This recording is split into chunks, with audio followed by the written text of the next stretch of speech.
Bueno, estamos aquí nuevamente con Cristian Donato. Hola Cristian, ¿cómo estás? Bienvenido Hola una vez más. Salim, ¿cómo te va? Excelente. Bueno, los que hayan visto el programa que hicimos con Cristian y con Julio Gaitán, donde hablamos sobre la historia de la Atlántida y Lemuria. Fue una charla muy amena. Estuvimos tocando varias investigaciones que sobre todo ellos dos tenían, de todo lo que conocen de estos continentes que desaparecieron, de toda la historia, ¿no? Prácticamente. Pero los rastros que quedaron, las leyendas, las historias ancestrales, se han recopilado para darnos a entender que obviamente existieron y que todo lo que sucedió en esos lugares, en esos continentes, ha influido en el desarrollo de la historia, ¿no? Incluso en la actualidad. La idea de hoy en este programa, junto con Cristian, es darle seguimiento, darle continuidad a lo que ocurrió después de que estos continentes se hundieron. El continente de Mu, de Lemuria y de la Atlántida. Hablábamos de que en ambos lugares existieron civilizaciones. En el caso de lo que es el continente Mu, una civilización más natural, más espiritualizada, una humanidad más original propia de este planeta. Y en el continente Atlante estábamos conversando de que la civilización que se desarrolló en ese lugar era una civilización más negativa, por así decirlo, más materialista. Luego de varios años, décadas, siglos de desarrollo de ambas civilizaciones, en el caso de la Atlántida, llegó a su fin por varios factores, ¿no? Entre ellos la degradación de su civilización y varias prácticas que ellos hicieron en ese lugar, influenciados también, obviamente, por aquella rebelión de los falsos dioses que cayeron al planeta Tierra hace miles y miles de años. En el caso del continente de Mu, fue un hundimiento más gradual, no fue tan rápido como el de la Atlántida.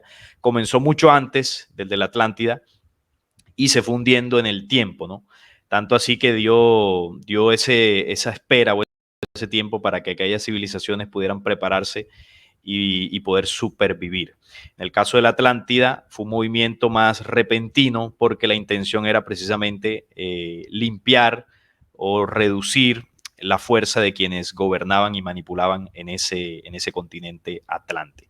Obviamente, del hundimiento de estos dos quedaron remanentes, ¿no? Quedaron supervivientes o sobrevivientes de lo que ocurrió. En el caso de Mu, hubo unas civilizaciones que sobrevivieron y retomaron su desarrollo en otros lugares, que ahora lo vamos a hablar. Y en el caso de la Atlántida sucedió lo mismo. Lo que quedó de esa devastación del continente Atlante, que era gobernado principalmente por aquellas civilizaciones negativas, luego migraron a zonas como se establecieron y desarrollaron civilizaciones como en Egipto, Sumeria y otros lugares donde el legado de los mismos que estuvieron en la Atlántida continuó, o los que quedaron de ellos. Y en el caso de Mu, el desarrollo que las civilizaciones continuaron, las sobrevivientes, fue en otros lugares donde el conocimiento ancestral y el legado es diferente, ¿no? En casos como lugares de América Latina, de Norteamérica, es decir, el continente americano. Se ve un legado ancestral distinto que el que vemos en Oriente y en partes de Europa, porque en estos lugares el tipo de civilización que llegó fue diferente, ¿no? En el caso de América, el continente del Abya Yala, como conocen nuestros ancestros, las civilizaciones descendían o provenían de Mu, un legado ancestral distinto, y en el caso de Europa, Medio Oriente, África, allí se establecieron las civilizaciones que venían de la Atlántida. Así que haciendo este resumen, por así decirlo, si de pronto quieren ampliar mucho más, pueden ver el video anterior donde hablamos de la Atlántida y Lemuria. Vamos a comenzar con este diálogo para darle continuidad a lo que empezamos aquella vez. Bienvenido, Cristian, una vez más. Bueno, al pelo, ¿no? Está perfecta la introducción, queda claro lo que hay que entender. Bueno, yo voy a arrancar con un fragmento de las crónicas de Acacor, pero además dentro del fragmento hay tomado también algunos otros fragmentos de, por ejemplo, el libro del austro-húngaro-boliviano, Arturo Poznański, que él vivió muchos años en La Paz, Bolivia, y estudió la civilización de Tiwanaku. Así que bueno, más o menos las crónicas relatan de que la llegada de los maestros antiguos, como ellos los determinaron, esta civilización de Akakor, data del 10.400, entre el 600.000 y el 10.481 antes de Cristo. En la hora cero, Ina fue el primer príncipe de esta civilización gestada por estos maestros. En ese momento, el país era llano y liso, dicen las crónicas, como la espalda de un cordero. Se interpreta de que la altura de un continente recién emergido no era la que hoy tiene la zona cordillerana, era mucho más baja y había muchos más valles en ella. El hombre en ese momento, según relatan las crónicas, vivía como los animales, sin razón y sin condicionamiento, sin leyes y sin cultivar, sin cubrir su desnudez, 3.000 años antes de la hora cero, de la hora que les mencioné, unos 13.000 años aproximadamente antes de Cristo. Súbitamente, unos discos dorados aparecieron en el cielo, enormes chorros de luz iluminaron la llanura, la tierra se estremeció y el trueno retumbó entre las colinas. Los extraños dijeron venir de un lugar llamado Xuerta, un mundo situado en las profundidades del universo. Cabe recordarles que Tiwanaku, la puerta del sol que fue encontrada, se alineaba con la constelación de las Pléyades, para que tengan eso presente.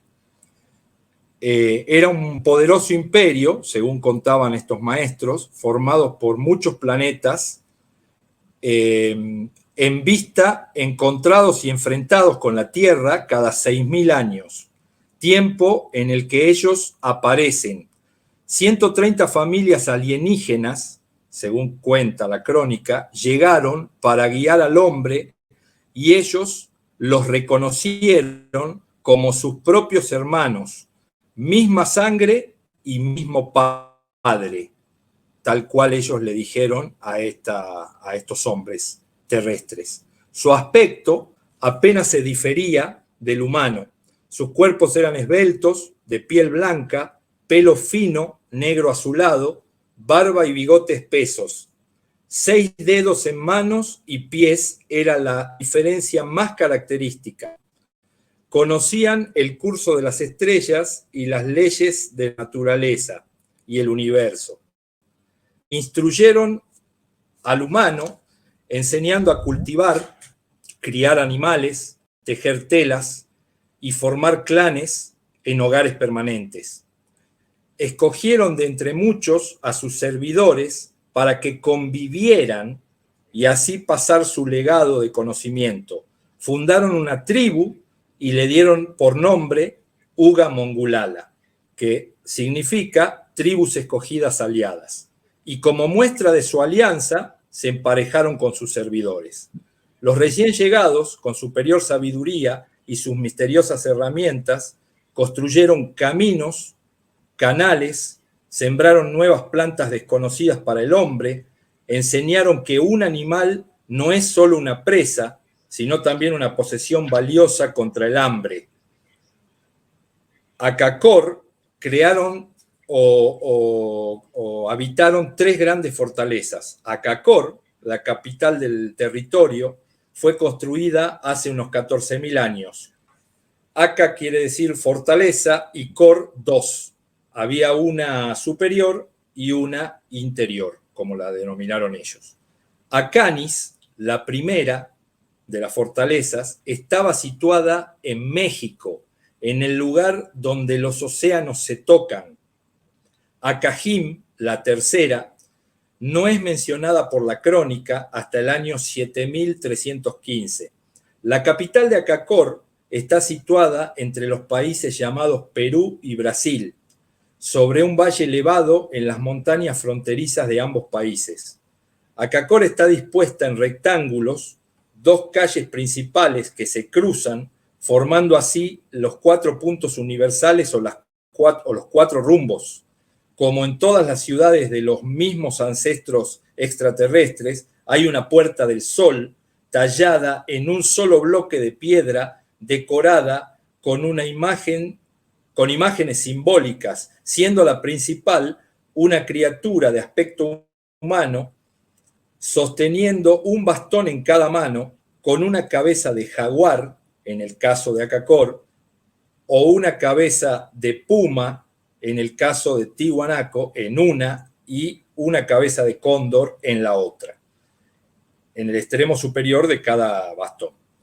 La puerta mira siempre hacia el este, hacia el sol naciente. Durante el reinado de los maestros antiguos, otras 26 ciudades de piedra rodeaban a Acacor, siendo las mayores Jumbaya y Patite, en el país llamado Bolivia. Emín, en las zonas bajas del Gran Río, cuando dice Gran Río se refiere al Amazonas, y Cadira, en el país llamado Venezuela, donde se encuentran actualmente el río Roraima y los tepuyes de Roraima, justamente. Además de estas poderosas ciudades, se erigieron 3 recintos que oficiaban de centros de investigación sagrados para los Ugamongulala, que se llamaban Salacere, en las zonas altas del Gran Río, Amazonas, Manoa, en la llanura elevada del sur, y Tiwanaku, sobre el gran lago Titicaca. Estas últimas eran las residencias terrenales de los maestros antiguos que habían llegado a interactuar con los Ugamongulala. Y un lugar prohibido, además, para los Ugamongulala. Las edificaciones estaban decoradas con láminas resplandecientes, cuentan los sacerdotes, que con la luz del sol naciente, las ciudades de los maestros parecían estar en llamas. Estas irradiaban una misteriosa luz que se reflejaba en las montañas nevadas. Los maestros antiguos enseñaron que hay un lugar entre la vida y la muerte que está sujeto a un tiempo diferente al que nosotros conocemos. Para ellos, las pirámides suponían una conexión con esa dimensión frecuencial. Su visión abarcaba las colinas, las llanuras, los bosques, los mares y los valles. Conocían además el futuro. Crearon las 4 esquinas o los 4 lados del universo. Hay 13 ciudades ocultas en el interior de las montañas llamadas los Andes. En el centro se sitúa Acacor Inferior. La ciudad está edificada sobre una cueva gigantesca hecha artificialmente, taladrada en la roca. Las casas dispuestas en círculo con el templo del sol en su centro. La ciudad queda dividida, como en Acacor Superior, por 2 calles que se cruzan, simbolizando las 4 esquinas de la tierra y los 4 lados del universo. En el interior del Templo del Sol hay 12 entradas a los túneles cuya altura es la de 5 hombres erectos que unen Acacor Inferior con otras ciudades subterráneas. Toma varios días llegar hasta alguna de estas ciudades desde Acacor. 12 de las ciudades, Acacor incluida, Budu, Kish, Boda, Gudi, Tanum, Sanga, Riño, Kos, Amán, Tal y Sicón están iluminadas artificialmente. La luz cambia según la posición del sol. Solamente Mu, la 13ª, notes el nombre, Mu, como el continente perdido, y la más pequeña tiene chimeneas que llegan a la superficie en los Andes. Un espejo de plata dispersa la luz solar sobre el conjunto de ciudadelas que a la vez están recorridas por canales que traen agua dulce desde vertientes en las montañas. En caso de emergencia, las entradas de estas ciudades pueden aislarse del exterior mediante grandes puertas de rocas móviles. El imperio constituido por los maestros antiguos era de 362 millones de personas. Tenían piedras mágicas, según cuentan los Ugamungulala, a través de las cuales podían ver ciudades, ríos, colinas y lagos. Cualquier hecho ocurrido en la tierra o en el cielo quedaba reflejado en las piedras. La primera gran catástrofe. Sí, señor. Sí, bueno, ahí vas a entrar ya a hablar de las catástrofes como tal, ¿no? Lo que ellos hablan de las grandes catástrofes. Lo que nos has compartido hasta ahora, bueno, nos ayuda a entender el origen como tal de esa famosa ciudad perdida, Acacor, ¿no? Y de los Ugamungulala, ¿no? También una tribu perdida, según cuenta la historia y la misma crónica de Acacor, por lo que venimos hablando, que es la continuación de lo que ocurrió después del hundimiento de Mu y también de la Atlántida, ¿no? Entonces, ya por acá está Julio. Julio, ¿qué más? ¿Cómo estás? Estamos charlando, precisamente haciendo el enlace del programa anterior y dándole continuidad a lo que ocurrió después con estas civilizaciones. Las civilizaciones remanentes o las descendientes de Mu, y bueno, y también hemos conversado de las civilizaciones descendientes del hundimiento de la Atlántida. Ahora mismo estamos hablando, Cristian nos está hablando de los Ugamungulala y de Acacor, cómo inició todo esto luego de que se restableció en este continente que conocemos como América del Sur, algunas de las civilizaciones. ¿Qué más? ¿Cómo está, Julio? Sí, apenas me di cuenta. Muy bien, ¿cómo se encuentra? Excelente. Hola, Julio. Un saludo. Sí, no, es interesante toda esta historia, pero eso es muy importante en la forma en que desde la visión Hopi también hay historias acerca de todas estas ciudades y acerca de estos maestros que vinieron de las estrellas, y que hay una relación que une estrechamente a toda la América desde la punta sur hasta la punta norte, porque es donde en este continente ha habido muchas culturas que se han de alguna manera desarrollado con conocimientos, con filosofías, con pensamientos, con espiritualidad. Y es algo muy importante, y esta es la razón de estar queriendo traer toda esta información a todas las personas, ¿no? Para que así, conociendo nuestro pasado, podamos tener una visión más cercana a lo que es nuestro futuro. Y desde el punto de la visión Hopi, como lo estuvimos hablando la otra vez, después de la migración, al llegar al continente que conocemos ahora como América, habíamos hablado que la primera ciudad que habían establecido había sido Tiwanaku, o en el lenguaje Hopi conocida como Tautuma. Pero ellos también, desde que llegaron a este continente, se les fue dado como instrucción que tenían que llevar un tipo de migración precisamente para poder encontrar lo que es el ombligo de la tierra. Entonces, por eso tuvieron que caminar en América desde una punta hasta la otra hasta llegar a poder encontrar ese ombligo. En la tradición oral Hopi se menciona que después de lo que pasó en el lago Titicaca, en la primera ciudad, Tautuma, tuvieron que seguir con su migración. Y se habla que antes de bajar a lo que son las selvas, cuando bajas de los Andes, nos hablan de que construyeron otra ciudad que ellos la nombraron con el nombre de Paminsky, y esta ciudad estaba entre las nubes porque estaban en una de estas montañas, y ahí esto ya sería en el territorio que ahora conocemos como el Perú.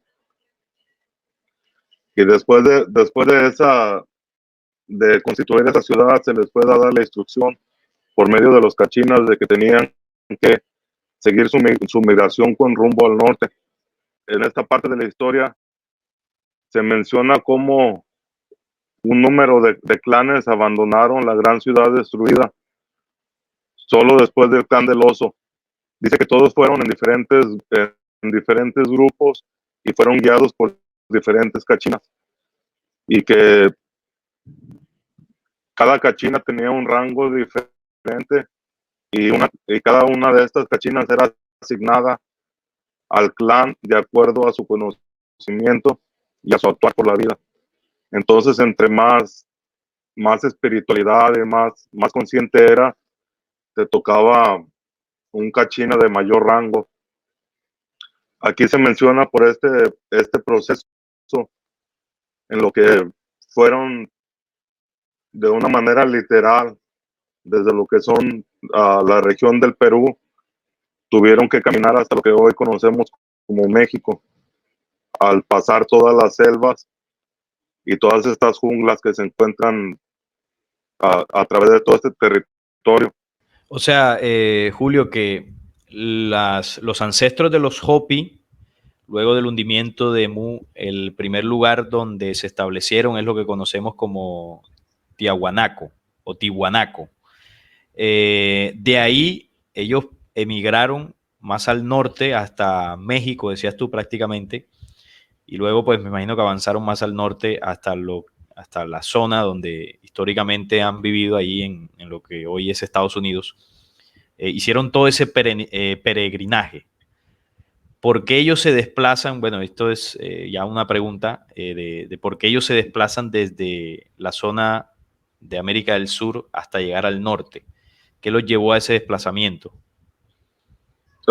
Según los Hopi y la tradición oral, se cuenta que esto fue entregado a ellos en una tablilla al principio de este mundo del Tuhuacache. Esto fue entregado por una deidad conocida como Masao. Este personaje, que hay una confusión entre muchas de las personas que investigamos el tema Hopi, y es que muchos ponen a Masao como el dios todo poderoso, el dios creador de los Hopi, y esto es una mentira, ya que Masao es tan solo el guardián de este mundo del Tuhuacache. Entonces hay algo también muy importante, es que después de que pasaron por toda esta jungla, después de muchos años después, ya cuando estuvieron en el territorio mexicano, lo que ahora conocemos como México, se dice que fundaron una segunda o una tercera ciudad, que esta fue nombrada el Palacuapi. Esta ciudad, en investigaciones que tengo personalmente, ha sido enlazada, o de alguna forma se piensa que pudo haber sido la misma Teotihuacán o Teohuacán, que este es el nombre original de esta ciudad, que no significa, al conocer este nombre original, que es un dato que me pasó Cristian, es que Teotihuacán es el lugar donde se hacen los dioses, pero si lo vemos de la forma original, que es Teohuacán, viene teniendo, viene siendo o traduciendo a la forma que es el lugar de donde es el sol, donde nace el sol. Y por eso en la mayor pirámide de este complejo es inspirada en el sol, porque es conocida como la pirámide del sol.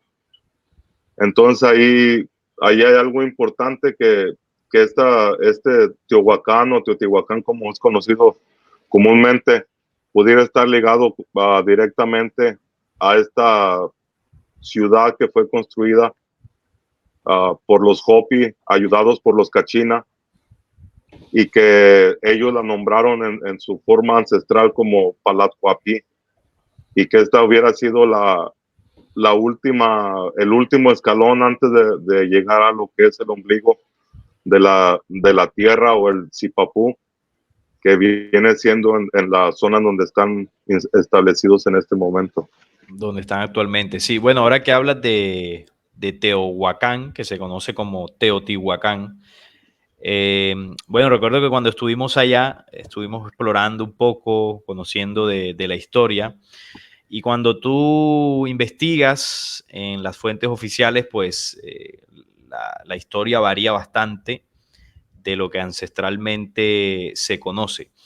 Ahora, hay muchos que piensan que Teotihuacán o Teohuacán originalmente fue construida para lo que se conoce que se hacía, ¿no? Incluso sacrificios humanos, toda una serie de rituales que evidentemente sucedieron y que ahí están en la historia. Pero lo que muchos no saben es que eso fue posterior, es como el tema de los mayas, ¿no? Que los mayas hacían sacrificios, sacaban el corazón, y eso fue posterior a los originales mayas.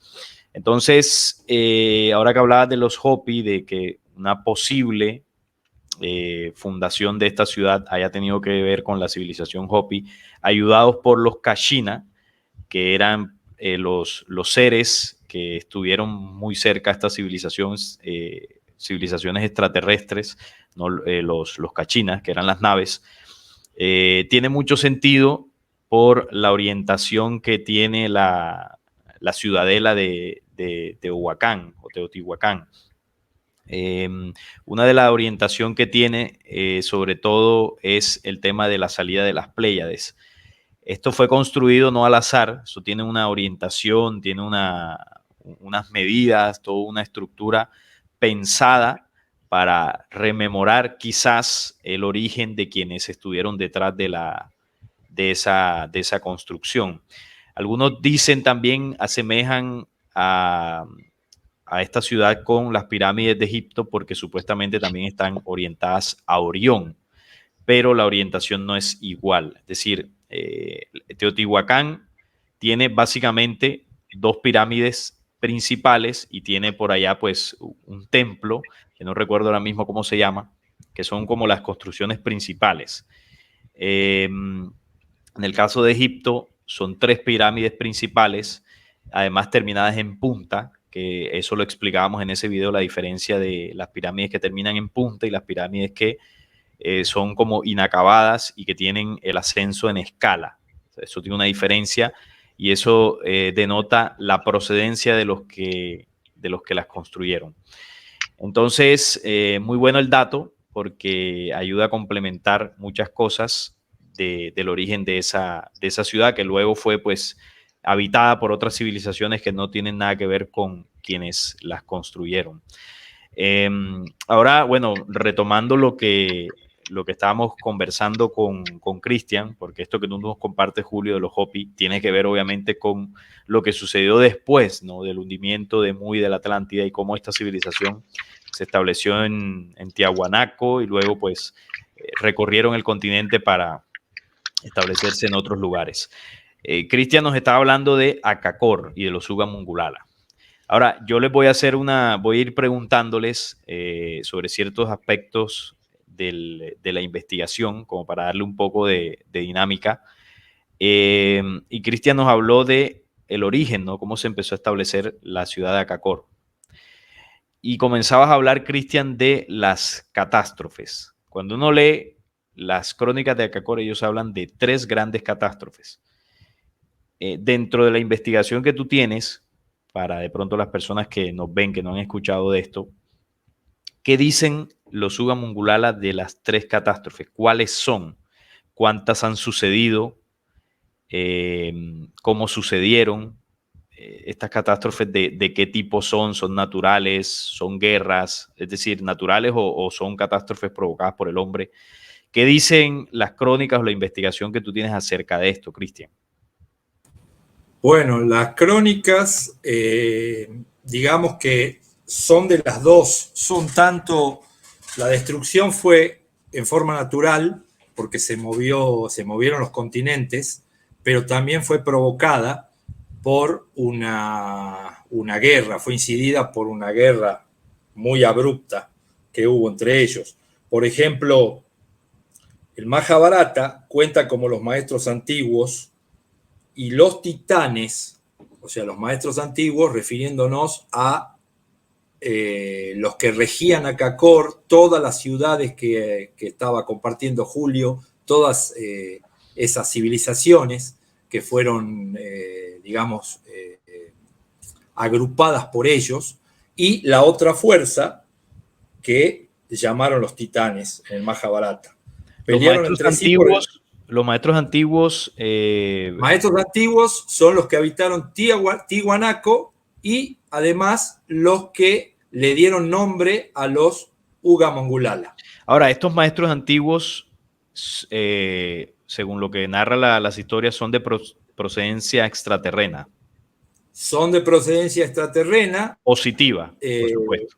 Positiva por sus frutos, por lo que dejaron como legado, por lo que enseñaron a las civilizaciones que acogieron en su seno, y además eran de fisonomía igual a la humana, altos, de cabello negro lacio, negro azulado, pero la característica particular, que eso es lo que yo quiero enlazar después con Julio, con una información que él me brindó, era que estos maestros tenían 6 dedos, eran polidáctilos, tenían 6 dedos en las manos y 6 dedos en los pies. Eso llega hasta las civilizaciones del Cañón del Chaco, donde se han encontrado, me gustaría, no sé si vos, Salim, podés poner unas fotos que yo te envié acerca de ese tema, justamente mostrando, hay una piedra donde está plasmado manos de 6 dedos, y además se encontraron cuerpos también ahí en el Cañón del Chaco que eran polidáctilos. Eso concuerda. Eso concuerda. Todavía no. Y ahí estoy compartiendo. Bueno, eso también lo podemos comentar. Esos son el taladrado en la roca de Akakor inferior, de las ciudades inferiores, que esto se descubrió hace poco, está por todo Brasil, está en Bolivia y está en Perú. Se encontraron este tipo de cuevas. Estas cuevas tienen 1,40 m aproximadamente de diámetro. La ciencia actual, que se descubrió hace muy poco, se lo atribuye a unos animales prehistóricos que medían unos 80 centímetros, que eran parecidos a lo que nosotros conocemos como quirquincho, mulita, o no sé qué nombre tienen allá en el continente norteamericano. Ahora, la pregunta lógica es, si el animal tenía 80 centímetros, ¿para qué abrió un hueco de casi el doble de su altura? ¿Y cómo hizo con sus garras para cavar la roca tan perfectamente como se está viendo acá en las fotos? No, eso es imposible. Eso es imposible. Esa es la típica explicación científica para ocultar o desviar la atención de lo que realmente sucedió aquí. Obviamente, ni los animales podían hacer eso, y también era de mucha dificultad para nuestros ancestros. Aquí tuvo que haber un apoyo de algún tipo de tecnología que les pudiera permitir avanzar en esas excavaciones. Quizás lo que tú llamabas ahorita los maestros les dieron algún tipo de herramientas para que ellos pudieran hacer esto, porque esto con pico y martillo también lo dudo que hubiese sido tan fácil, ¿no? Justamente dicen ellos que los maestros trajeron unas herramientas que ellos desconocían, obviamente, especiales, y que con eso se construyó. Y esto está taladrado en la parte, en la ladera de la cordillera de los Andes. Se han encontrado este tipo de cuevas.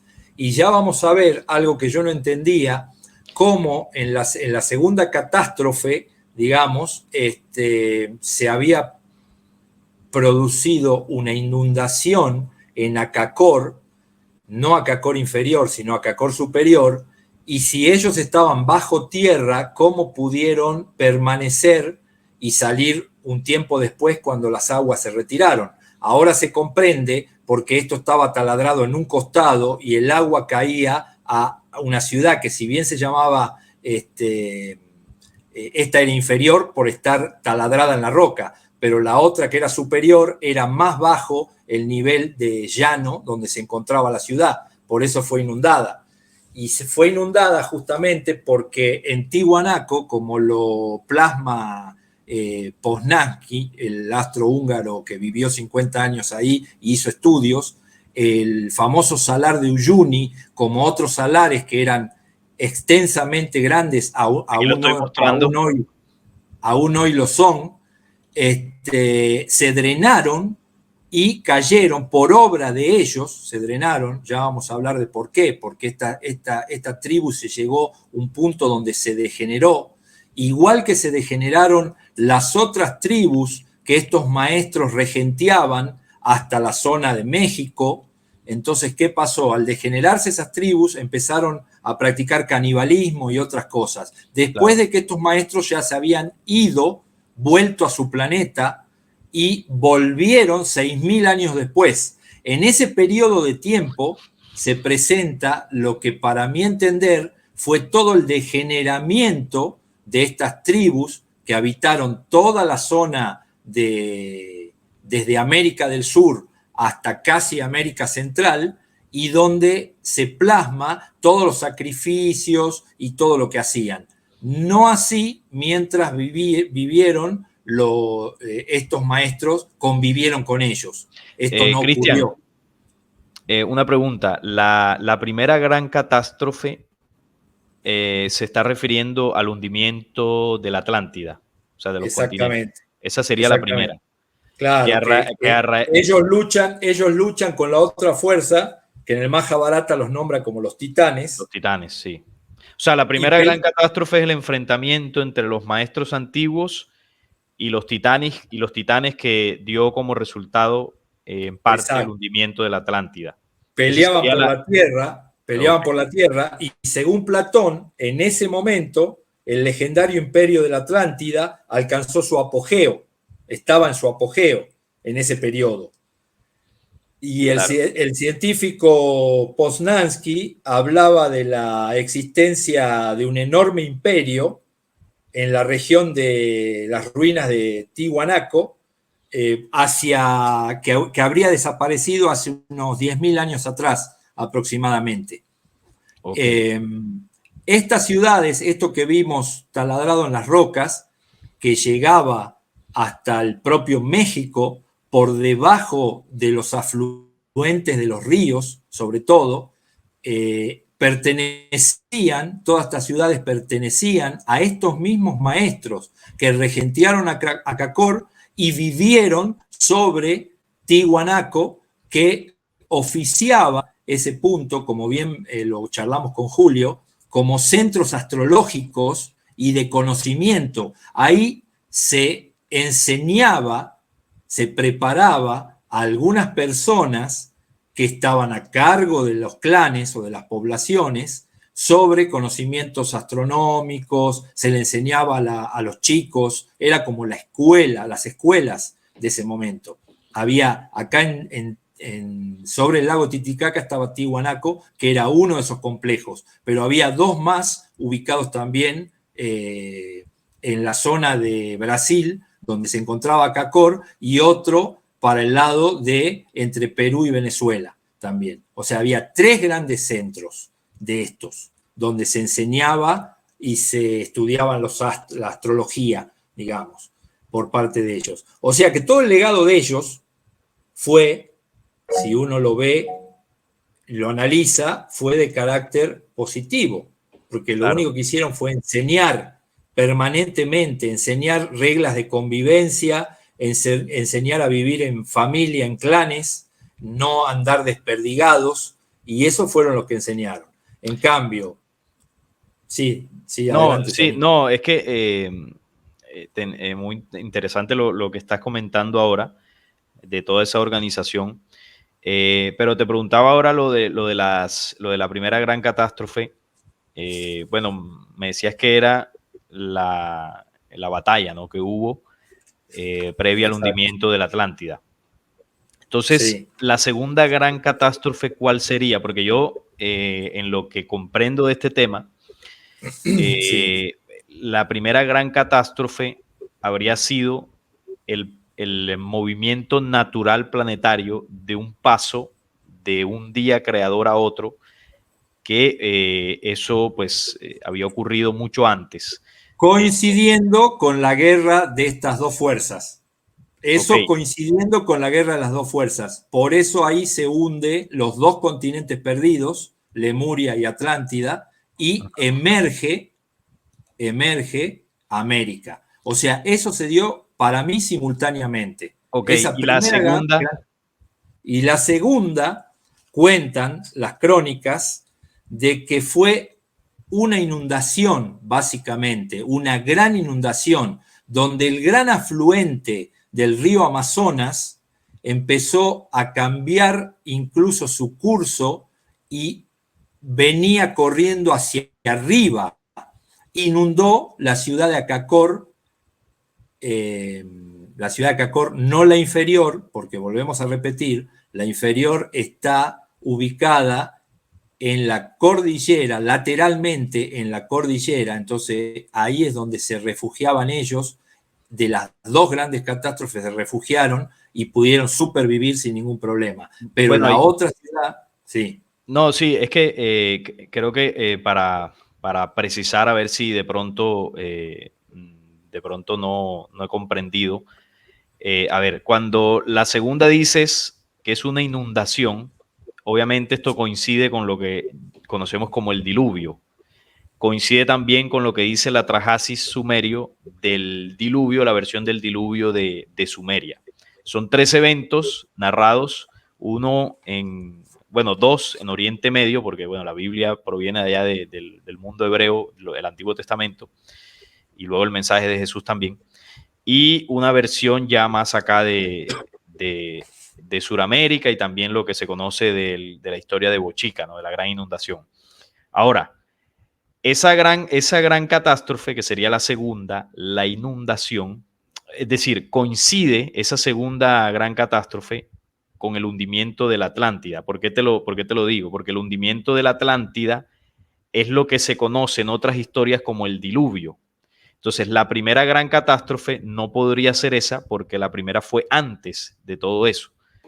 La primera gran catástrofe está hablando del movimiento natural del planeta, de un día creador a otro. Ahí todavía, eso fue mucho antes de lo de la Atlántida. Lo de la Atlántida fue después, que sería la segunda gran catástrofe, donde se da la inundación planetaria precisamente para hundir ese continente. Por eso se hunde la Atlántida. Y la tercera, que todavía no ha ocurrido según las profecías de ellos. La tercera gran catástrofe, que ya sería el fin del tiempo. Entonces, la primera es del primer paso de un día creador a otro, que evidentemente se movió el planeta y todos los elementos. La segunda es el hundimiento de la Atlántida, que es el famoso diluvio. Todas esas historias están tan concatenadas, por así decirlo. La Atlántida, el diluvio de la Biblia, el Atrahasis de la historia de Ziusudra, creo que se llama el personaje, y de Gilgamesh es otro, de la Atrahasis es Ziusudra. Es una de las formas que se le llamó a lo que bíblicamente era Noé. Y también el tema de la inundación de Acacor y de Bochica, todo eso es el mismo evento. Entonces, la segunda gran catástrofe sería esa, que tuvo un componente natural, pero también, digamos que se dio por unas guerras entre los habitantes de Mu y del Atlántida y la intervención de los hombres de las estrellas. Una intervención que se dio por lo que los hombres de la Atlántida o la raza atlante estaba haciendo en el planeta, que querían destruir tanto a la humanidad original como obviamente su propio continente, abriendo portales dimensionales. Entonces se tuvo que mover los continentes para poder borrar de la faz de la Tierra lo que estaba sucediendo en la Atlántida. Entonces, y creo que lo comentamos en el otro video que yo mostraba, en la charla anterior, yo mostraba un gráfico donde estaban las 3 grandes catástrofes.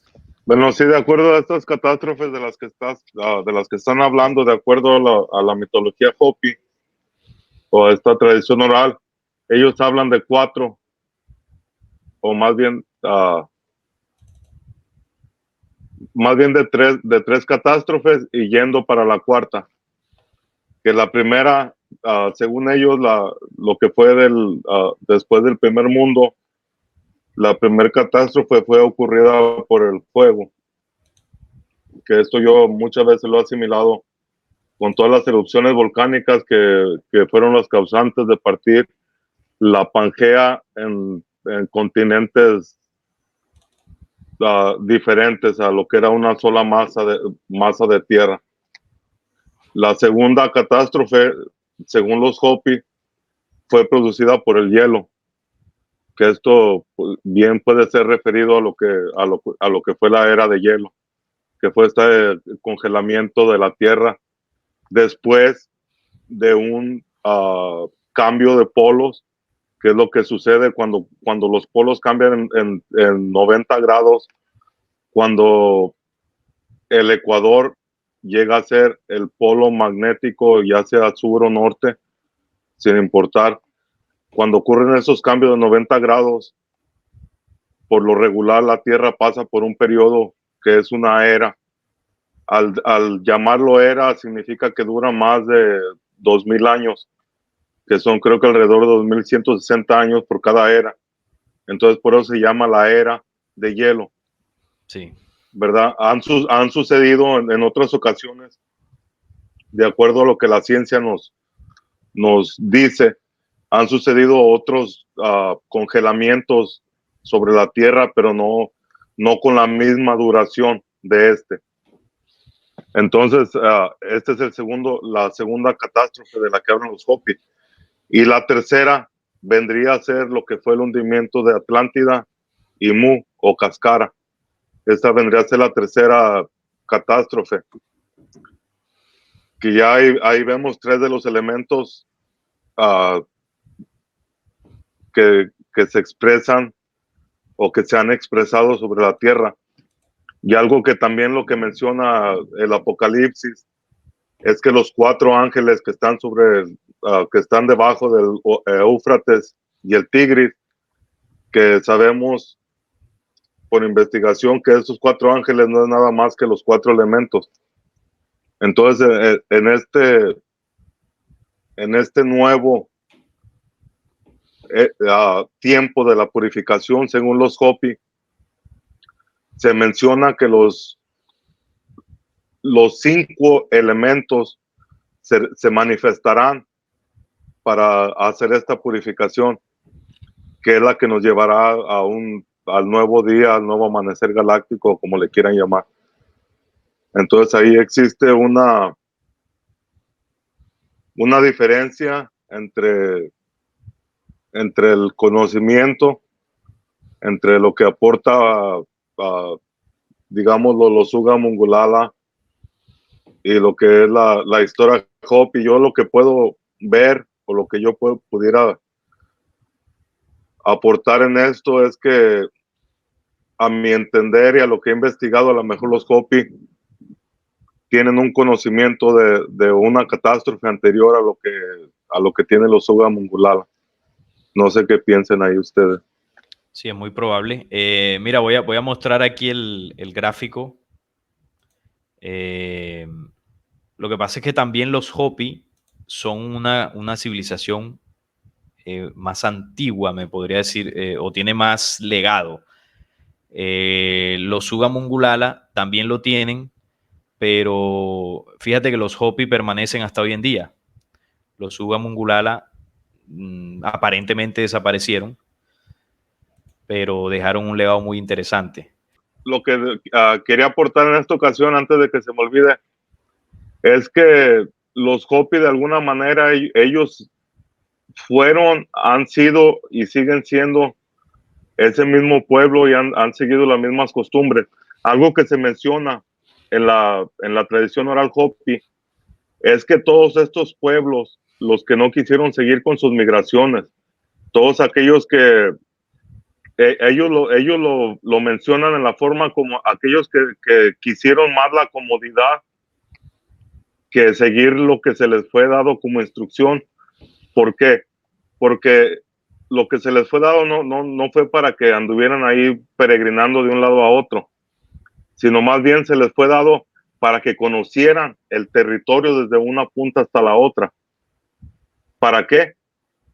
Para poder supervivir en un día venidero, en un día del fin, que es lo que estamos pronto a experienciar. Entonces aquí en estas historias, ellos viven de la manera más humilde, de la manera más sencilla, sin necesidad de tantas cosas como muchos de nosotros todavía tenemos esa necesidad. Ellos viven de esta manera, una manera humilde, una manera sencilla.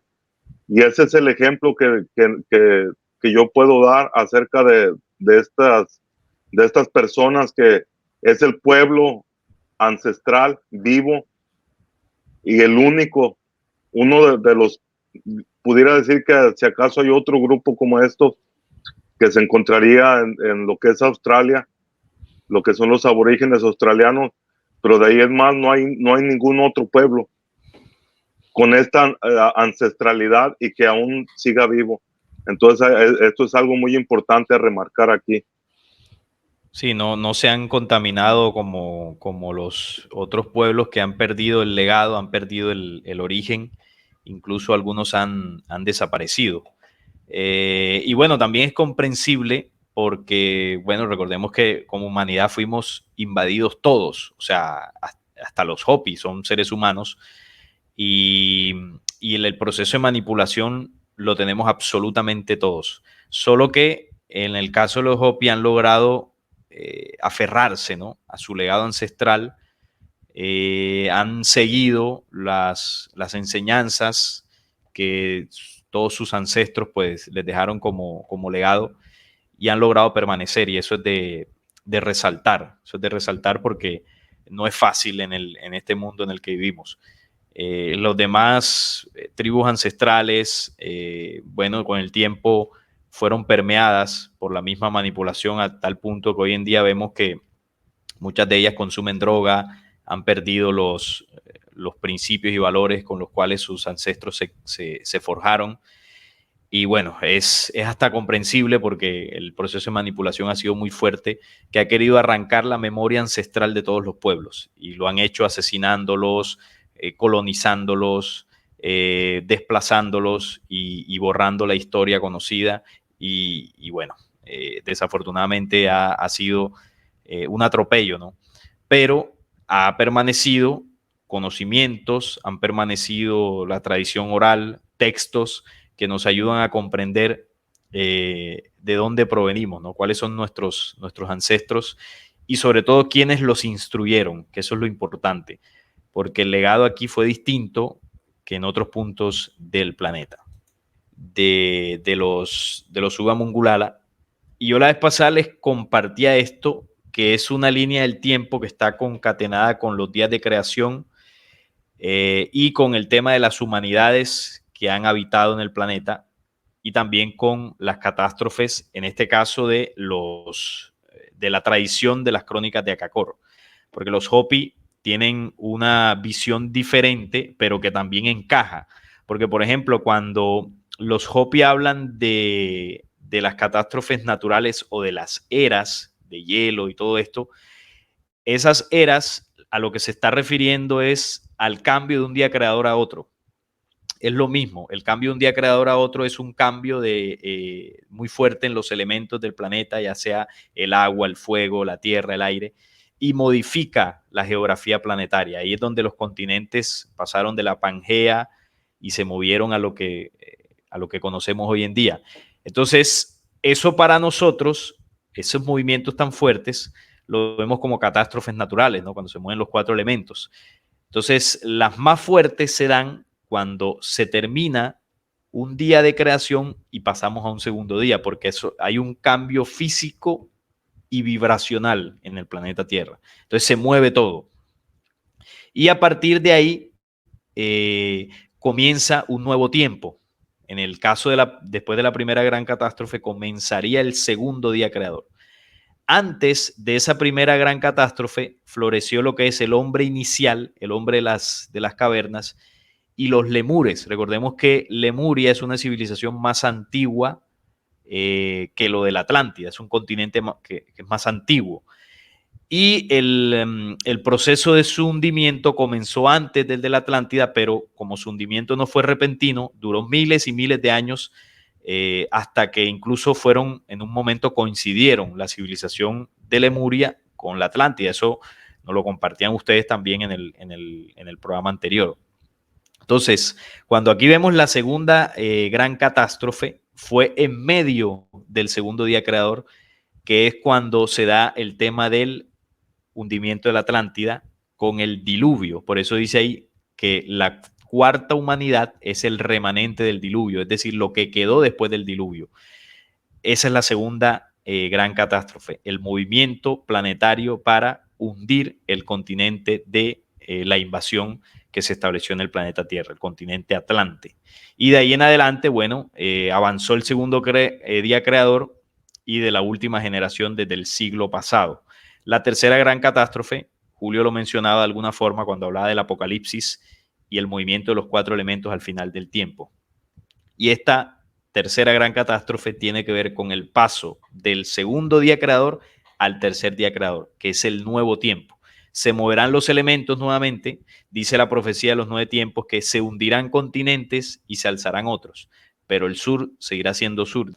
Entonces, Parravicini, que dice que el sur seguirá siendo sur, y bueno, la humanidad cambiará, el planeta cambiará, hacia una nueva dimensión, que es lo que está anunciado en todos estos mensajes. Esa sería la tercera gran catástrofe. Lo que mencionaba Krishna al principio acerca de los Uga Mongolala, al principio de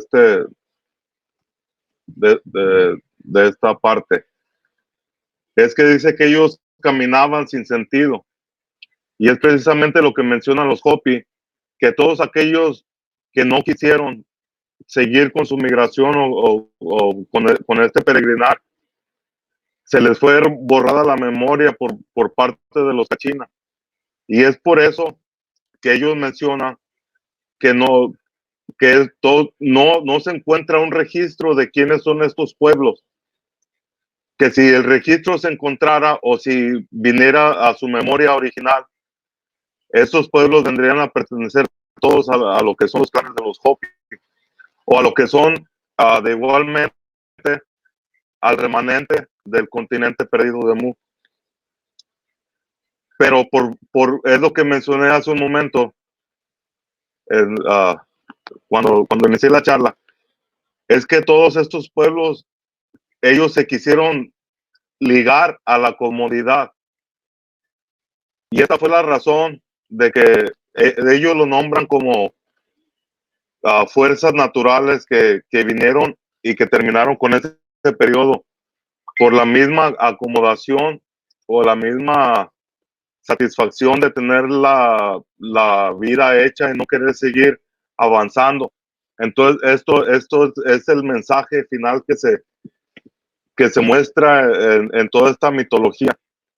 Es que no puedes quedarte plantado, no puedes quedarte pensando que porque ya llegaste o que pasaste una catástrofe y te quedas en un lugar y ya ahí es un estancamiento, sino en una metáfora es el seguir adelante. Los Hopi mencionan los escalones, hay que seguir los escalones, hay que seguir este caminar, este peregrinaje por la vida, por medio de las 4 direcciones, que esto significa nuestra madre tierra. Entonces tenemos que seguir por todo este caminar, siempre buscando el centro, que el centro es cada uno de nosotros, nuestra propia vida, nuestras propias experiencias. Ese es el centro que tanto se menciona, tanto lo mencionó el Buda, lo mencionó Quetzalcóatl y muchos de estos grandes maestros o avatares que vinieron aquí a tratar de enseñarnos algo y dejar esta marca, dejar esta enseñanza a todos estos pueblos ancestrales. ¿Por qué? Porque ellos conocían que iba a llegar el tiempo de la oscuridad. Es en el que estamos viviendo, que nos tocó vivir en esta encarnación. Entonces, al conocer este tiempo, pudieron determinar, no por medio de adivinanza, sino más bien por medio de una profecía establecida que está basada en los conocimientos ancestrales, en los conocimientos estelares y en todo lo que se deriva de una gran cultura como la que se desarrolló y que prevaleció en este grandioso continente, pudiera decir, como es el América. Y hay algo también muy importante, Cristian hablaba algo acerca de las enseñanzas de estos maestros. En lo que fue la fundación del Palakwapi, que ya viene siendo en la parte de México que conocemos ahora, ahí se dice que los cachinas enseñaban ellos mismos en 4 niveles de aprendizaje o de comprendimiento para cada ser universal, que es lo que vendríamos a hacer nosotros. Es lo que se les enseñaba a cada uno de los iniciados en este conocimiento ancestral. Es que no tan solo éramos pertenecientes a una raza, no éramos pertenecientes a una tribu, sino más bien éramos pertenecientes y seres universales, pertenecientes a este gran universo, y que basado en nuestro conocimiento tendría que ser nuestro accionar y nuestro actuar mediante estas experiencias de vida que se nos han dado o se nos han sido regaladas para nuestro avance espiritual, para nuestra evolución espiritual. Aquí se menciona que uno de los primeros, de las primeras enseñanzas que se enseñaban en estas pirámides o en estas tepozcales, como se llamaban en el idioma náhuatl, el nivel 1 se enseñaba la historia de los clanes y cómo habían llegado al Tuhuacachi, que el Tuhuacachi no es nada más que América o que este nuevo continente emergente. En el segundo nivel se aprendían de las plantas y animales basado en las experiencias propias y enseñaban acerca de las diferentes especies de animales e insectos. También se hablaba de los químicos, de cuál está hecho el cuerpo y que todos los elementos venían de la tierra. Y aparte de atender a la escuela, los niños también eran llevados al campo para aprender cómo sembrar y así respetar a la madre tierra que todo nos da, así como nuestra sustentora, como esta fuerza ella, que en una forma fractal, pero siempre está y es una parte de la creación. En el nivel 3 se enseñaba que para el tiempo que los iniciados llegaban a este nivel es porque habrían comprendido su naturaleza y la de la tierra. Iniciaban a la edad de 7 años y para cuando llegaban al nivel 3 rondaban entre 16 y 20 años. Y allí ellos se enseñaba sobre la anatomía, psicología y lo más importante que es la conexión con el Creador, que es algo que en nuestra humanidad actual hemos de alguna manera olvidado o ha sido transgiversado y no sabemos y no comprendemos porque ya no somos espirituales, ya no estamos pegados a las formas naturales y esto fue el gran error que es lo que nos está llevando y lo que nos llevará hacia esta nueva purificación que está profetizada no tan solo por los Hopi, pero por muchas más de los conocimientos ancestrales. Entonces se menciona que ya después de que pasaban el nivel 3, por eso es que las pirámides en la punta, en las escalonadas como las que vemos en México, en su parte más alta es más pequeño el escalón o el espacio en el que se puede estar. Y esto es porque el cuarto nivel era el nivel más alto de la Tepozcali. Se enseñaba acerca del universo que nos rodea, se enseñaba acerca de la creación y el poder divino. A los estudiantes se les enseñaba todos los detalles de nuestro sistema planetario y no solo lo que podemos ver.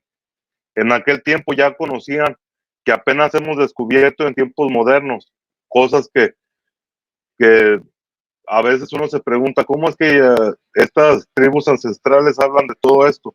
Es porque ellos ya conocían todos estos avances tecnológicos que ya existían en un mundo anterior, antes de las catástrofes que suceden sobre nuestro planeta.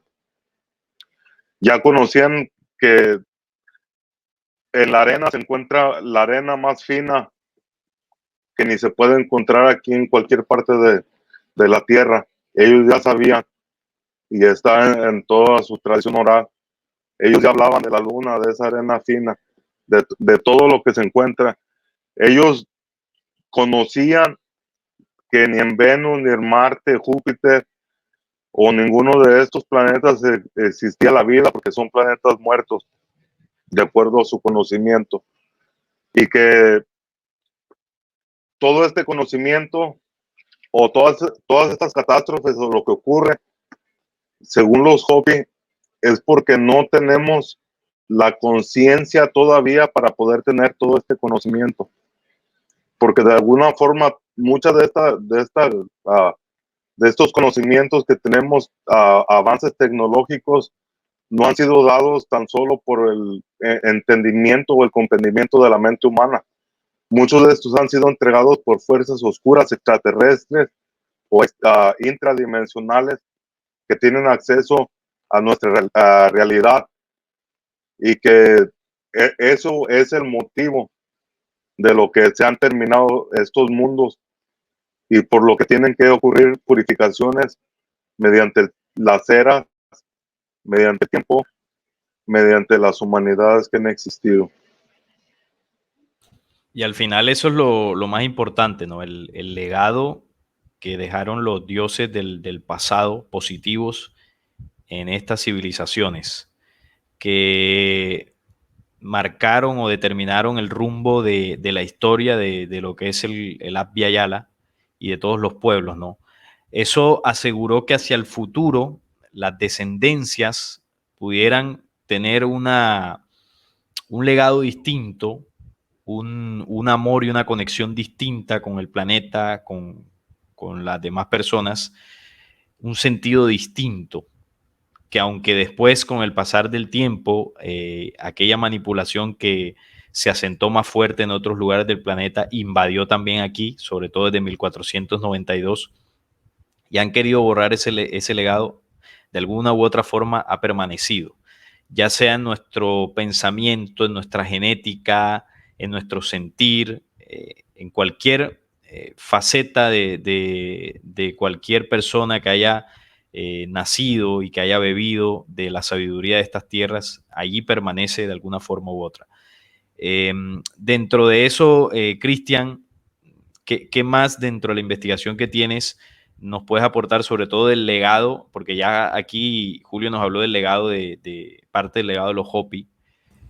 Bueno, como para el tema de los complementar a lo que dijo Julio sobre los centros estos de estudio astronómico y de enseñanza que había, justamente en las crónicas se comenta que cuando estos maestros se fueron y dejaron supuestamente a los Uga Mongulala a cargo de las ciudades, las 26 ciudades restantes a lo largo y ancho del continente, únicamente los 3 complejos sagrados, que eran Salacere, Manoa y Tiwanaco, que son los que estaban en México, en Tiwanaco y en la parte de Venezuela, que quedaron fuera de su jurisdicción.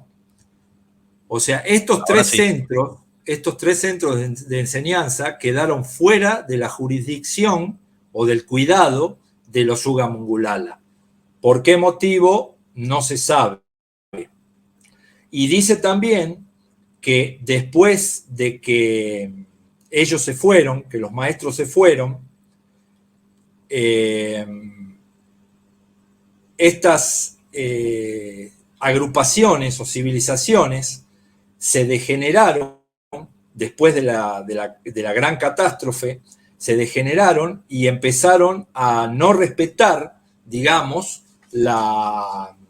rechazaron el legado de los antiguos maestros y olvidaron rápidamente su idioma y su escritura, que eso lo cuenta ahí Julio, que pasó justamente con todas estas civilizaciones, incluso creo con los Hopi. Por eso no tienen antecedentes de su historia, digamos, de su cosmogonía o su cosmología antigua, al degenerarse de esa manera. Después ellos regresaron y bueno, como vos bien dijiste, Salim, los Yuga Mongulala entraron en una crisis, tuvieron una guerra civil interna entre ellos mismos, que fue detenida, digamos, por estos maestros. Pero lo importante acá es ahora, yo creo, conectar, porque sabemos que estos maestros antiguos que habitaron o convivieron con la civilización de Acacor, con la civilización de Tiwanaco y con las civilizaciones hasta México y más allá, fueron los mismos. Y está plasmado esto por su contextura física, por lo que enseñaron, por el legado que dejaron en todas estas civilizaciones. Y si bien estas civilizaciones después, en algún momento, cuando ellos durante miles de años no estuvieron, se degeneraron, y ahí es donde se practican en las mismas ciudadelas que antes fueron, otrora fueron, vivían como corresponde, como ellos les habían enseñado, al degenerarse empezaron a practicar los sacrificios, empezaron a matarse entre hermanos y demás, hasta la vuelta de ellos, 6.000 años después, hablan las crónicas, más o menos, que pararon este genocidio. Muchos de ellos desaparecieron. Los indios Hopi permanecieron en su lugar de origen, al lugar donde habían llegado, no de origen, sino donde habían logrado establecerse. Y estos antiguos indios pueblo, que se los puede también enlazar con los mismos Hopi o con los mismos Anasazi, o que cohabitaron con esta misma gente que fueron para mí los Windmakers. Estamos hablando de la misma civilización que regenteó todas estas civilizaciones a lo largo del continente. Se encuentra plasmado en que en las excavaciones arqueológicas se encuentran la fisonomía de esta cultura. Además, cuando se cuentan las crónicas, cuando ellos se van y antes de regresar, se cuenta que volaban en sus discos dorados, coincidentemente con muchas otras culturas de las civilizaciones que habitaron la América, que cuentan exactamente lo mismo. O sea, hablan de los mismos discos dorados, hablan de la misma lengua, que es lo que hablábamos al principio, que se quiere hacer notar por parte de los escritores estadounidenses como que de la Sumeria, porque ese era el lenguaje madre, y eso quiero que lo explique Julio, que tiene más conocimiento y él me pasó los datos, se hablaba, aquí se llegó a hablar la misma lengua, pero en realidad esa lengua sumeria es una lengua posterior a la lengua madre, que era un proto-sumerio o una lengua cuneiforme, de la cual Julio tiene más datos de esto y lo puede explicar bien. tiene el nombre y todo. Y lo que me gustaría aclarar con el tema de, que ya lo aclaró Julio, de lo que quiere decir Teotihuacán, que es la ciudad de los dioses, se traduce en la ciudad de los dioses. Hace poco fue encontrado un códice por parte de unas investigadoras de la INAH, que se conoce como el códice Solot, o no sé si lo pronuncio bien en el lenguaje, que traduce Teohuacán, que quiere decir ciudad del sol. Lo mismo pasa con Tihuanaco. Tiahuanaco quiere decir se sienta el guanaco. Esa es la traducción que le dieron los literarios españoles y los literarios europeos. Pero en realidad se encontró, y por todavía las civilizaciones que permanecen en la zona, que se llaman a sí mismos tihuanacotas o tihuanaco, que quiere decir, que viene de la lengua aymara, que ahora Julio va a explicar de dónde viene esa lengua también, que es derivada también de esa lengua madre, y de ahí derivó la aymara y de ahí derivó el sumerio, y que traduce, tihuanaco traduce los que vienen del sol, y por eso tanta referencia al sol y tantas puertas del sol encontradas en la civilización inca, en la civilización maya, en la civilización tihuanaco, en la civilización acacor. Todos hacían el mismo tipo de veneración con sus monolitos, haciendo referencia al gran sol. Entonces, esto para que quede claro cómo se desvirtúa la información por parte del otro lado del mundo, que de alguna forma le quiere restar importancia a estas civilizaciones y quiere hacerlas ver como que del otro lado del mundo vinieron a civilizar aquí a las Américas, a estas civilizaciones, que fueron muy anteriores incluso a las civilizaciones de ellos, y que de aquí salieron para allá, y que la lengua madre fue de aquí para allá, como la que tienen los sumerios, como la que tuvieron los sumerios y la que tuvieron los egipcios y otras tantas civilizaciones de Oriente. Eso como para aportar, digamos. Así es como tú lo dices, ¿no? No es como cuenta la historia oficial que de allá trajeron para acá, sino que es al contrario. Y no por una cuestión de superioridad, sino que las civilizaciones más antiguas de la humanidad florecieron aquí. No fue por allá Sumeria y todo como se cuenta. Julio, quisiera que nos aportaras esa parte de la lengua madre para ir cerrando y a lo último, pues cada uno aportar sus conclusiones. Esa lengua que nos decía Cristian, ¿no? Que es originaria, de la cual se nutren otras. Sí, claro, esto no es investigación mía, esto es investigación de la doctora Ruth Rodríguez Sotomayor, que ella asegura que la lengua madre que nutrió a todas estas otras lenguas e inclusive al mismo lengua griega o al idioma griego fue el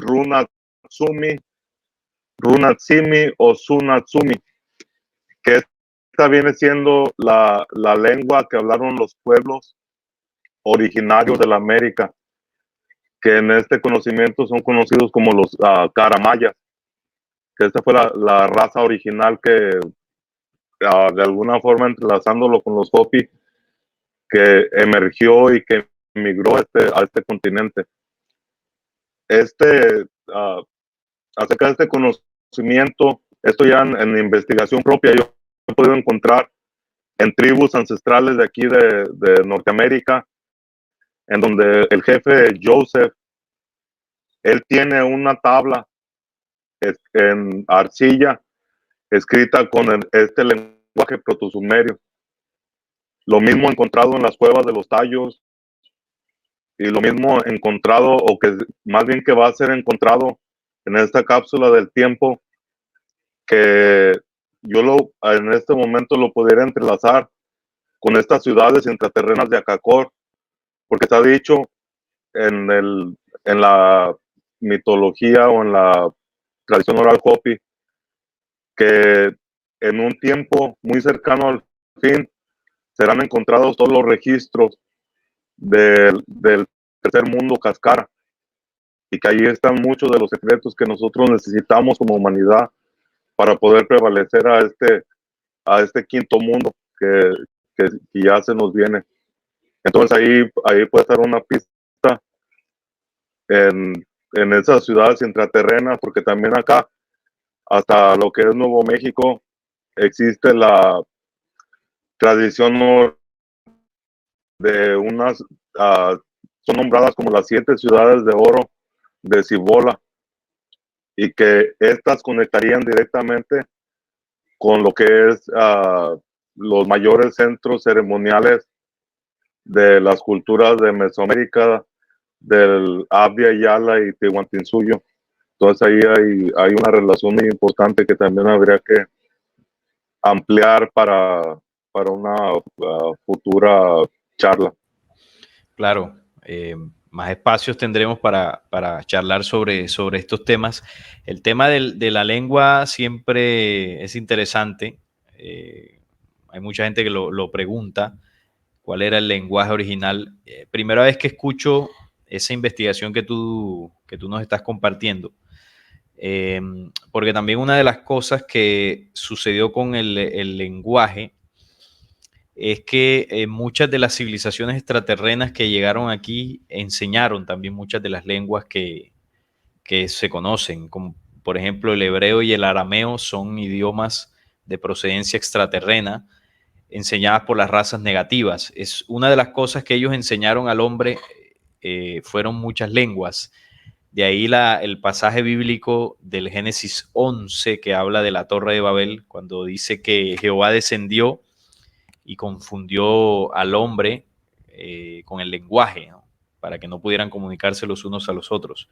Está también el mandarín, que es de procedencia extraterrena, y todos esos lenguajes que son de difícil pronunciación, que tienen una gramática muy compleja, una estructura muy compleja para aprender y poder pronunciar, son principalmente de origen extraterreno negativo. Hay unos lenguajes, unas lenguas que son más amables, que se hablan como el quechua, como algunas de las lenguas originarias, que son no de procedencia extraterrena negativa, sino ya más positiva. Entonces ahí también se ve la influencia de ambas civilizaciones en las culturas humanas.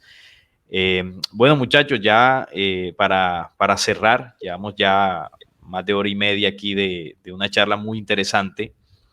Y siempre es interesante hablar con ustedes por la cantidad de investigación y conocimientos que tienen sobre todo el tema ancestral. Aquí yo personalmente aprendo mucho de los dos y me gustaría una conclusión de cada uno de ustedes para cerrar esta charla. Cristian, comenzamos contigo. ¿Cuál sería tu conclusión luego de la investigación que has tenido y de todo lo que hemos hablado desde el video anterior?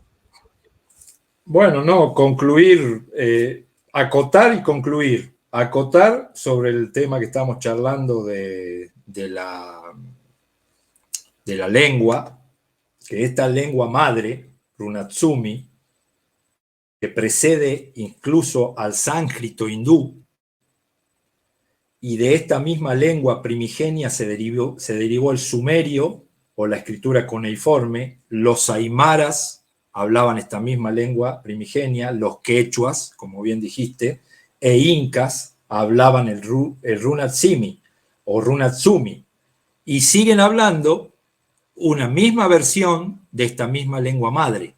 Vale decir que ellos tenían una misma lengua para todo el continente, para toda su gente, desde acá, desde la parte bien al sur hasta la parte bien al norte. Olvidada, obviamente, como bien cuentan los Hopis, por ese degeneramiento producido e incidido también por esas fuerzas de carácter negativo que incidieron y cambiaron las lenguas para que estas comunidades perdieran su legado y no se pudieran comunicar entre ellos y así producir la división, que es lo que siguen haciendo hasta el día de hoy con la humanidad actual, y la confusión. En esa división y en esa confusión ellos logran seguir manipulando y nosotros no logramos desprendernos de esa fuerza de origen negativo. Lo hicieron desde siempre, desde que cayeron aquí, y lo siguen haciendo en la actualidad.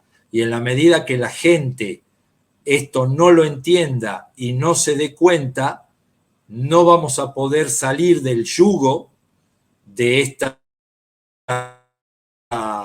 civilización. No pertenece a este planeta. Esa sería mi conclusión. Ok, gracias, Cristian, por estar aquí, por compartir con todos nosotros toda tu sabiduría y la investigación que has hecho sobre este tema que es muy importante de conocer. Julio, ¿alguna conclusión, algo que nos quieras compartir para cerrar? No, pues nada más es que al conocer nuestra historia, tenemos un mayor comprendimiento de quiénes somos en este tiempo y quiénes vamos a ser. Entonces, ahí tenemos el pasado, presente y futuro. Es algo que hemos olvidado, algo que nos han querido hacer olvidar.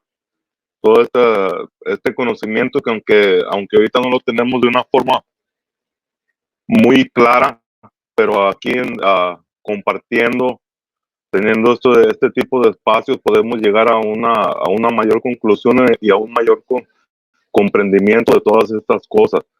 Entonces, al saber de todas estas catástrofes que en mi investigación yo considero que son cíclicas, entonces tenemos que conocer nuestro pasado para poder asumir nuestro presente y poder tener una mejor conclusión en nuestro futuro.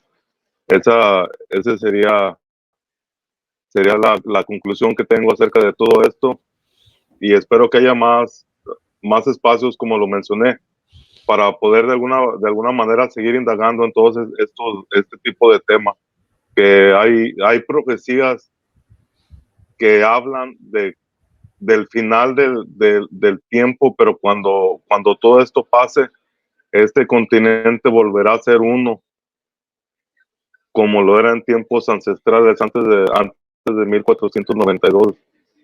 Entonces, o sea, hay mucho de dónde poder seguir investigando, de poder seguir indagando y poder seguir trayendo este tipo de conocimiento para tener una conciencia de quién somos. ¿Por qué? Porque después de la conquista se nos hizo perder nuestra identidad. Entonces, cuando tú no sabes ni quién eres, estamos perdidos, estamos desfasados. Entonces tenemos que volver a nuestra conciencia original, a saber quiénes somos, de dónde venimos y hacia dónde vamos. Y con eso me gustaría concluir. Muchísimas gracias, Julio, por estar aquí. Y claro que sí va a haber más espacios. Es más, podríamos hablar de ese tema que tú acabas de decir, del tema de la profecía ancestral y cómo estas profecías ancestrales se enlazan, ¿no?, con otras que son más recientes, y también cómo ellas tienen esa promesa de la unión de estos pueblos y de cómo se recuperaría ese legado ancestral. Como por ejemplo las de los Hopi, las mismas profecías de los Sioux y muchas otras que hablan de esa unión de los pueblos, alguna que habla de la unión del cóndor y el águila. Y bueno, me parece un tema muy interesante, así que lo ponemos ahí sobre el tintero para charlarlo otro día. Nada, mi conclusión, primero agradecerles a ustedes por este espacio donde aprendimos muchísimo, y una de las cosas que entendimos fue que luego de que se hundieron estos continentes con dos civilizaciones muy definidas, ¿no?, una civilización atlante influenciada fuertemente por las razas extraterrenas de carácter negativo, y una civilización de Mu, de Lemuria, que fue influenciada por las fuerzas protectoras de la luz para preservar la semilla humana. Luego que se hundieron, estos mismos protectores de la luz siguieron guiando a los pueblos e instruyéndolos en las distintas civilizaciones a lo largo y ancho del continente del Abya Yala, como también se le conocía. Por su parte, las otras civilizaciones extraterrenas negativas sembraron su influencia en otros lugares de la Tierra, de Medio Oriente, de Europa, de África, y ahí claramente que eso determinó el futuro de las civilizaciones humanas de acuerdo al punto geográfico donde estuvieron ubicadas, ¿no? Unas civilizaciones que quizás las del norte, que son más prósperas materialmente, tecnológicamente, pero que su legado espiritual es distinto, ¿no? Para no decir que son inferiores espiritualmente, porque no se trata de eso. En cambio, en el tema de América hay un legado más esencial, más ancestral, más espiritual, más conectado a la vida, que incluso ese legado se fue perdiendo con el tiempo, porque no quiere decir que la manipulación no llegó aquí. Aquí también nos invadieron, nos arrasaron y nos hicieron olvidar gran parte de todo ese legado. Pero ha permanecido en nuestra genética, en nuestra herencia, y eso es lo que incluso las profecías invitan a reclamar, no solamente en los pueblos de América, sino en todos los lugares de la Tierra, porque no quiere decir que si usted está en Europa, en África o en Asia, usted no tiene nada que hacer, no. Tiene que saber que fue influenciado más fuertemente por otro tipo de civilizaciones, pero eso no le quita que es un ser humano. Y esa es la tarea que quienes han nacido en estos lugares, en estos territorios de América, y que deciden de alguna forma difundir estos conocimientos, ese legado de luz, esa es la tarea y la responsabilidad, ¿no? Recordarle a los demás pueblos de la tierra su esencia y su verdadero origen, que nada tiene que ver con lo que estas civilizaciones enseñaron por allá. Ese es el reto, no para agrandarse como pueblos escogidos ni nada de eso, porque no lo somos.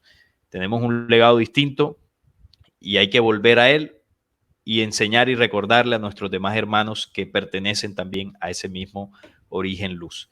Esa es la tarea. Así que ha sido una charla muy amena y bueno, esperemos próximamente volvernos a juntar para charlar sobre el tema de las profecías.